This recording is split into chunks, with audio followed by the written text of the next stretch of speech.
Morning, Joe and the Pro. It's Thursday. I'm pumped. I got the legend himself, Dave Cokin, with us. Really excited. Lots to talk about, Dave. Love the new shades.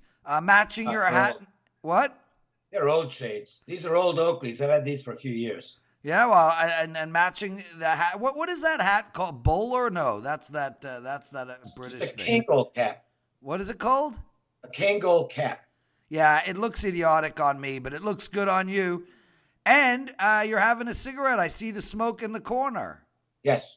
Well, I just finished writing up my NHL and NBA. Excuse me, and I'm not doing NBA. NHL and college basketball. 4% plays for today. Posted them at the site, and now I can relax a little bit, and that's when I'll indulge. Lots to talk about. Let's just go quickly through what's going on at WagerTalk.com. Buster from Buster Sports has a very rare 5-star hockey play tonight. It's only their third 5-star release of the season, and they are a perfect 2-0 to start. So head over to WagerTalk.com, and if you want to play hockey tonight, Buster has a big one. Good. Marco's rolling. He's won 6 in a row in college basketball. He won last night with Florida.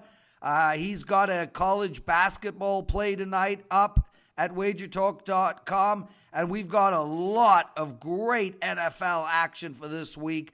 Bobby Liggs, 47 and 25 in the NFL. He has a 5-star play going on at WagerTalk.com. I have a 5% this weekend, a 4% college basketball tonight, 4% NHL. Already ahead. Over 20% bankroll increase just in these first 9 days of January. 2 more winners last. Actually, a plus 8% alone last night with a college basketball winner in Florida and 2% winners on the ice. Over 100% profit last year. It's been good. No doubt, brother. I mean, you are absolutely killing it in everything right now. I mean, you're just rolling, Dave. You in the last 365 days, you are up 165% profit. Warren Buffett would bow to you, my friend. Well, that I don't know if he'd do that. I would not trade market increase or bankroll increases with Warren Buffett. With a lot of others, I would. But well, he doesn't do 165% return every year or any year. He's pretty good at that stuff. Dave, I don't know. Let's talk a little bit of hoops. I don't know if you've taken a look at the San Antonio Oklahoma City game. San Antonio at home is a dog here, Dave. This team has been absolutely free money from the start of the year till now. They just cannot seem to lose money for the clients. Are you in play at all on this game? Because to me, it's like... I'm 0-0 for the year in the NBA. I'm not doing it until I'll do some in the playoffs, but I'm not doing the NBA. I'm focusing only on college basketball and the NHL. But I do know the Spurs, I follow it to some extent. The Spurs are playing tremendous basketball. They're moving up the ladder in the Western Conference standings, which, by the way, that race is absolutely insane. And the Nuggets are on top, and they're looking great right now. The Lakers kind of scuffling along in the 8th spot, but the Spurs very noisily are making a run. He's Dave Cokin. I'm the Prez. You can find us both at WagerTalk.com. Dave, give us a free play for tonight, any sport you want, and then let's take a look at the NFL. I'll give you a college basketball game that most people won't pay attention to. I will take a chance on this one, and that's the Troy-Arkansas Little Rock matchup in the Sun Belt. And in this game, you've got Little Rock. Looks like they're about the healthiest they've been in a while. Their point guard, who's been banged up with a hand injury, is going to play tonight, about 18 to 20 minutes. So they've got their full complement of guys. Troy has had some injury issues and what's happened is that because of the injury problems and guys in and out of the lineup, they have not been able to get their up-tempo offense going, which is critical for them. I think Little Rock's got a good chance to win this one at home. They're a small dog, +2 on Little Rock. And I would recommend that side. Not a big play. It's not a best bet, but I would take Little Rock in that game. Dave, let's talk quickly a couple of hockey games, Right. just because I'm curious. You know, the Vegas Knights are in play tonight. They're playing against San Jose. Last time San Jose came into Vegas, I was actually at the game with Daniel Negreanu and Dave Williams, and it was a slaughter. I think it was 5-6. It was 6-0 Vegas, and San Jose just couldn't keep up with them. I mean, this is one of those typical matchups where San Jose, who is rolling right now, Dave, they've won 4 games in a row, and they've won 6 of their last 7. But now they're playing probably the fastest team in all of hockey. You know, the problem I'm having is, you know, Vegas is on a 7-game win streak. Can they keep it up? This seems like a super short number for a Vegas Knights team. I priced it right about where the line is, but I do have the Golden Knights as the favorite. You mentioned the team speed differential, which I think is definitely in play here. The Sharks have trouble keeping up with the foot speed of the Golden Knights. It's that simple. Speed kills. Fleury continues to be amazing in goal. Subban's also playing well as a backup, but Fleury's been absolutely great, especially in big games. This is a really big game for these two teams, and they're both coming in red hot. I would give the edge to the Golden Knights, but I'm not sure it's real playable at the price. What about the under and over, Dave? It is 6, and you know the Vegas Knights, from a defensive perspective, are just locking down teams. Nobody has scored more than 2 goals against the Knights in 7 games. Well, they've gotten back to the fundamentals that made them so successful last year. I think the team had a hangover the first month of the season. You know, just an amazing story last year. They get to the Stanley Cup Finals, and we see it in other sports as well, where the team that loses the championship series or the Super Bowl often struggles out of the gate the next season. I think the Golden Knights were ripe for that, but they've put that all behind them. And sound positional hockey has been the key. Schmidt getting back after the 20-game suspension has been absolutely huge to their blue line. And Fleury, the guy's, he is just absolutely incredible. I don't know that he's ever played as well as he has since becoming a Golden Knight. And he had a lot of great years with the Penguins, but he's just become something truly special. I honestly don't think there's a better goalie in the league right now than Marc-Andre Fleury. So, and then you factor in this enormous home ice advantage. Boy, it is tough to go against that team in this building. So you like the over or the under? I'm sorry. I would lean under because I don't think the Knights are going to deviate from what has been their success story. They will take away the advantages that San Jose would seem to have offensively by just shutting them down with their speed. And I would look for a tight game, a 3-1 type of game. Would not shock me. That's real low scoring by today's standards, but it really could be a game where goals are at a premium. He's Dave Cokin. I'm the Prez. One more hockey game, Dave, just because I'm really curious. Florida going into Edmonton, Dave. This Edmonton team, what a mess they are. Yep. They have zigzagged the last 4 games. They got slaughtered by San Jose. Hitch is going to be very pissed. Florida, on the other hand, lost their last 3 games in a row. Another short price, minus 120 for the home Oilers. Do you like anything in this game? Because I lean on the Oilers. I don't know how many times Hitch can play the no-effort card. He did it nicely out of the game in L.A. last week where they were just absolutely horrible. And they went out the next game and they shut out the Anaheim Ducks. I'm not sure shutting out the Anaheim Ducks means a whole lot right now because the Ducks can't put the puck in the ocean.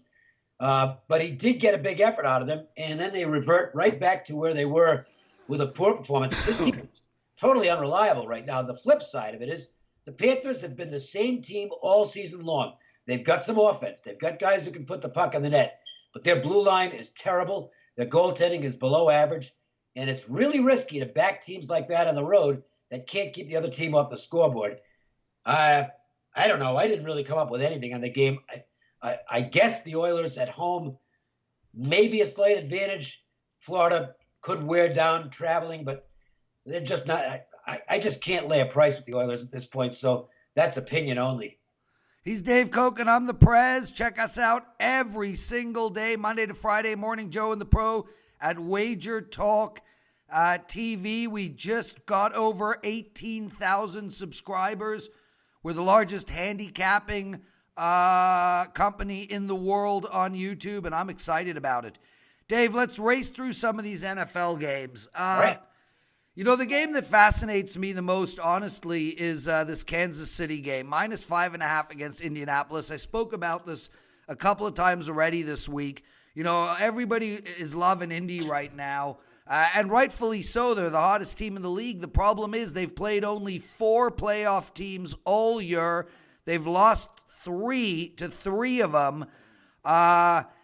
You know, I don't know what to make of it because I don't know if Indianapolis is for real. Oh, I think they're for real. The Chiefs are as well, though. I mean, the offense is just absolutely unstoppable. And as good as the Colts defense has been, man, it's a tough assignment to go in there and shut down Mahomes. In fact, it's an impossible assignment. Nobody can do it. The question is, can Indianapolis keep up with Kansas City as far as the scoring is concerned? And the Chiefs' defense indicates that they can. But I think if you like the Colts, the odds makers knew they were going to get hit with some pretty respected Colts money early in the week on this one. And I think they made the line a little bit low in this game, anticipating that, and then got the Colts money anyway. So it goes from 6 down to 5. I make the line Chiefs 6.5. So it's not going to qualify as a value play for me. But the opinion here would be Kansas City. I know the Dogs have been going absolutely nuts in the playoffs, but everything runs its course. And I have a feeling you're going to see some favorites get the money this weekend.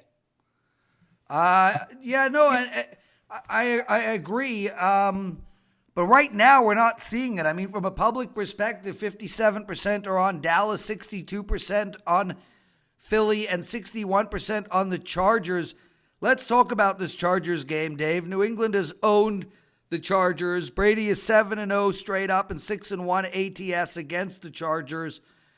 You know, I mentioned this already a couple of times this week. I don't think this is the same New England team, and I think they might struggle on Sunday, even at home, even in bad weather. And I actually think the bad weather might favor the Chargers because their run game is so strong. Well, I make the game at a neutral field. I'd make the game pick 'em. Okay? But New England has a massive home field advantage. And this is not easy for the Chargers. It's back-to-back East Coast trips. I know the travel factor isn't what it used to be because these guys travel in the lap of luxury now. It's a lot different than back in the old days, but it's still 2 tough trips. And here's the thing that bothers me about the Chargers. And it's still, I know they won last week against the Ravens, but they're still the Chargers. Look, they should have been up way more than 9-0. Okay? They get 2 missed field goals from the best kicker in the league. A decision by Harbaugh to go for a field goal from 50 yards on a 4th and 1 from inside the 35-yard line in the third quarter, down 9 points at the time, to me was a stupid decision. And then they missed the field goal on top of that. And late in the game, the Chargers let the Ravens right back in it. You know, Baltimore almost pulled the game out. They're still a team, to me, that is not trustworthy in big games. They're going to have to prove it to me. This won't be a play for me because I only make the game Patriots 3. And it's 4, and I hate playing a game where I'm sacrificing value. I just won't do it. I trust these projections. They've been really good for me. So a lean on tradition to the Patriots. Coaching, the ability to win big games, which the Chargers still have to show to me. I lean Patriots, but with very little conviction because I think you're right. I don't think this Patriots team is the same as it's been. And I think you can make a good argument that Chargers are actually the more talented team at this moment. Dave, we're going to skip the Dallas Rams game, but I want to hear your opinion on the New Orleans Saints. They're -8. I'm not going to because that's my 5% play. Is the one on the New Orleans game? Yeah. Oh, is it up right now? It's up. Oh, I'm going to take a look. Let's see what you got. I'm not going to say it. Don't worry. We should give a... Ooh, interesting, Dave. Okay, how about a half-price deal for Dave's 5-star game of the week? We normally charge $30 for it. You can have it for $15. Use the promo code DC15. I'm going to email Missy right this minute to tell her to activate it. Use the code DC15. for Dave's 5-star play for this week. So let's talk about the Rams then. -7 at home. Look, I think something's wrong with Gurley. Jared Goff hasn't been the same. Little dinged up at the end of the season, but he's had some time to rest now. Yeah, and Jared Goff's not the same. Coop is definitely missed. Oh boy, yeah. But, we saw with Seattle, the best running team in the league, they couldn't move the ball against Dallas. I lean on the under in this game, Dave. I do like Dallas as well. I think Zeke's going to run the ball 35 times. I think it's going to be a slow-moving game. It's going to be a heck of a football game. Look, the Cowboys are a legitimate squad, particularly on defense. And when they get production out of the offense with some ball control with Elliott and Prescott playing really the best football of his career right now, they're a dangerous football team. But look, the Rams still, they took the week off basically at the end of the regular season. You can argue they took a couple of weeks off. Now they're rested as well. Dallas is still coming off a tough game, a very tough game last weekend. And I think the scheduling dynamics, to me, are a big key here. It's enough to keep me off the Dallas side. It's not going to get me on the Rams side, but I do think those scheduling dynamics heavily favor the Rams. Now, one thing to factor into that, though, and this is the tricky part because there's no I really can't quantify this. How much of a home field advantage do the Rams have? There's going to be a ton of Dallas Cowboys fans in the stands in this game. Look, I mean, the NFL is insistent on putting teams in L.A., despite the fact that they're not good home teams because the crowds just don't show up. They sell their tickets to the opposition whenever they possibly can to earn a profit. Probably good business from the fan standpoint, but not great in terms of creating that atmosphere that you want, especially in huge football games like this. So that intangible factor could favor the Dallas Cowboys here. This is a really good matchup. Tough game. Will be interesting to see if the same thing happens in Vegas when the Raiders head over because, football fans travel well though, Dave, and there are going to be a ton of away fans coming into that stadium. But you know what? There's a ton of visiting fans that show up at the T-Mobile for Golden Knights games. Yet the Golden Knights, game in and game out, have one of the strongest home ice advantages. I think the Raiders are going to have a bigger home field advantage right from the get-go. A bigger home field advantage in Las Vegas than they've had in years at Oakland, where they never sell out anyway. And I think it's one of the worst home fields in the league right now. They'd be far better off playing someplace else next year. Absolutely kills me sitting in the third largest market in North America, and Toronto does not have an NFL team. The reason that has happened, Dave, is they just don't want to see the CFL close because it's literally the only minor leagues in football. That would be the end of the league. Yeah, and I don't think it would be in the NFL's best interest to see it happen. I don't know why they don't turn it into a proper minor league. I don't understand any of it. It's utterly baffling. Nobody in Toronto. Let me ask you something. I happen to enjoy the CFL, not only from a betting standpoint, but I like the fact that it's a different game. Yes. With the 3 downs, the wider field, the longer field. Actually, Dave, the most important rule difference in the CFL and the NFL, well, firstly, the fields are wider by 10 feet, right, which is huge. They're longer and wider. But the most important difference between the two sports is the wide receivers in the CFL can be in motion. They literally get a running head start, and it creates for incredible long bombs. No, look, it's fun to watch. By the way, they've also got a better rule on the pass interference challenge, which they should have in the NFL. And they have a better rule on kicks. You miss the upright, but it goes through. You get 1 point. It creates for an interesting ending of a game. So but here's the question. Is if the NFL decided, let's make the CFL a minor league, they'd have to do away with those rules and put in the same rules they've got in the NFL. Yeah, I don't think it's going to happen. Well, the problem ultimately is Saskatchewan and Edmonton because it's got such an incredible fan base. But I'll tell you flat out, Nobody in Toronto gives a shit about the Toronto Argonauts. No, I know. Look, Hamilton does okay. Ottawa does okay, but I don't think they're huge hits either. It's a Western Canadian league. Yeah, absolutely. Anyway, we got to run, my brother. Thanks for joining us. Morning Joe and the Pro. Dave Cokin's the best. Use the promo code DC15 for Dave's 5-unit play. Head over to WagerTalk.com. Thanks for joining us, brother. Always a pleasure, man. Be good.